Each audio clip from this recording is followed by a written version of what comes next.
C'est presque une photo de famille, celle de maires du nord et du sud de la Catalogne réunis hier pour échanger sur les difficultés graves que rencontrent les élus du sud après avoir favorisé le référendum du 1er octobre dernier.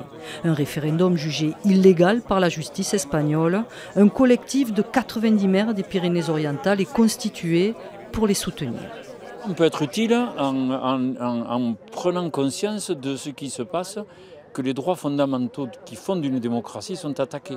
Et en leur disant, nous vous comprenons, après, nous ne prenons pas parti sur le problème de fond de l'indépendance. Plus de 700 maires de Catalogne Sud sont poursuivis par la justice. C'est le cas de Montse Mindan, maire de la célèbre station balnéaire de Roses. Je suis poursuivie pour le délit de désobéissance.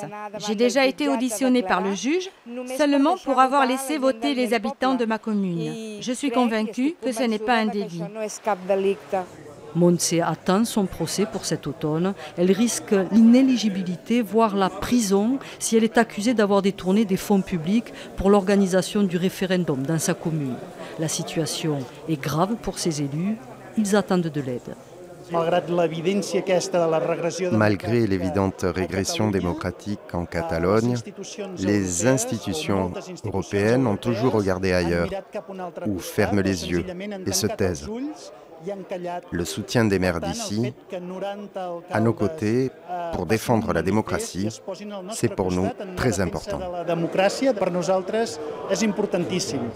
D'autres réunions sont déjà programmées entre ces maires du nord et du sud de la Catalogne.